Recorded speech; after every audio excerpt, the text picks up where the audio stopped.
Hi, welcome to a new episode of Geek In. Today I'll be doing a non spoiler review of advanced copies of a couple new books: The Fall of Shannara, The Black Elf Stone by Terry Brooks, and The Witchwood Crown by Tad Williams. These are two of my favorite authors, and I'm excited to share my impressions of their forthcoming books.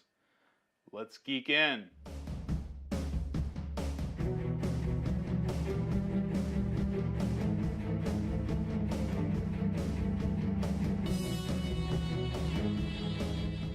Thanks for joining me. First up, The Witchwood Crown.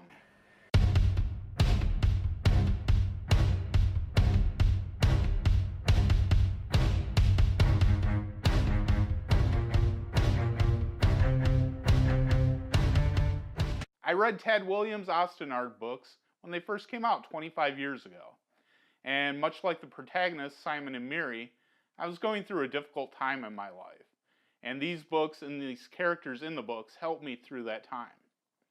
Going on their journey with them helped me on my own road, and when the series was finished, Tad Williams went on to write other remarkable books, such as his Otherland series and The War of the Flowers. But I'd never gotten over the Memory, Sorrow, and Thorn series. Simon, Miri, Benebik, and the others, they were like old friends, and now at long last they are back. The Witchwood Crown, appropriately enough, picks up about 30 years after the end of To Green Angel Tower. Earlier this year, the bridging book between the previous series and this new series was released, The Heart of What Was Lost. In that book, we got a detailed look inside Norn society, as they fled from Isgrimnor and his troops.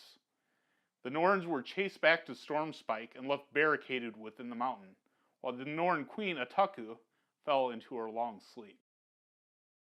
We were introduced to two characters in that book which are now important in the new series: Vieki, the Magister of the Norns' Order of Builders, and Porto, a Southern Knight. As you might surmise from the title and reading The Heart of What Was Lost, the Norns are once again front and center in this book. Simon and Miri are also central to this book, as is their family. Things have changed a great deal for them since the end of To Green Angel Tower. In many ways, they're still the same characters I grew up with and think of as old friends, but they also seem much older and much more world-weary in this book, which honestly describes me a bit as well.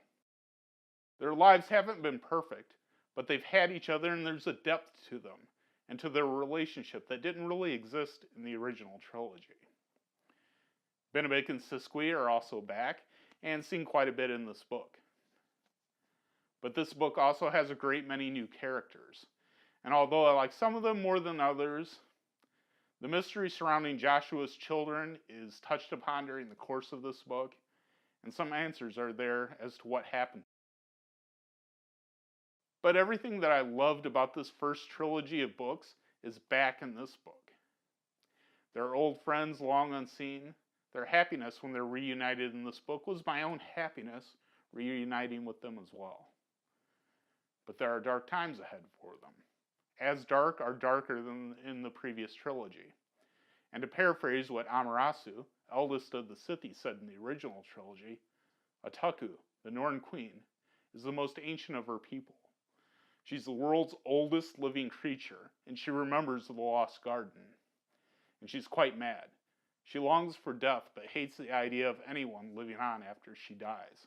So she intends to cause the greatest cataclysm possible, and kill as many people as she can. And now it looks like that cataclysm is about to be. As a fan of the original series of books, I have to say that this book is exactly what I had hoped for from a new series. Old characters are back, and some great new characters are introduced. The story's fast-paced and exciting, and it doesn't lag anywhere. I think in terms of writing, it may actually be even stronger than the original trilogy in some ways. I loved it. This is definitely one that Ostenard fans will want to pre-order and get into their hands as soon as possible.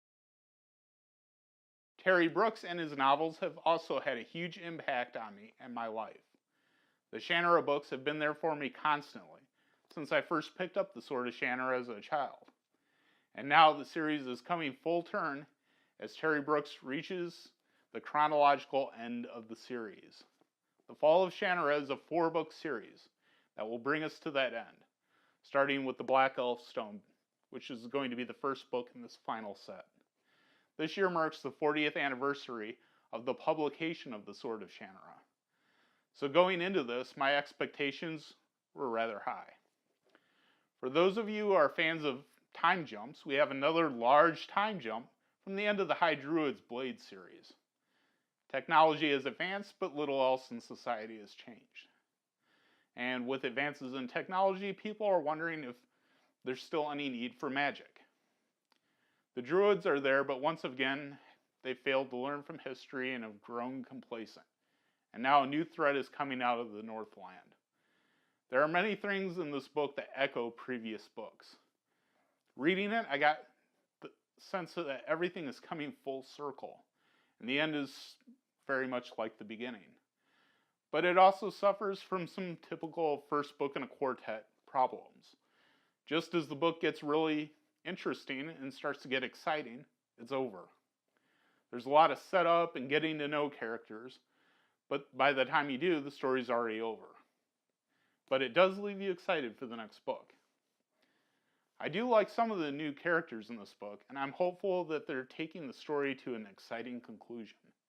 I get the sense that Terry Brooks is taking us in an exciting new direction for the last leg of this journey, and I'm eager to see where that leads. That's all for this episode of Geek In.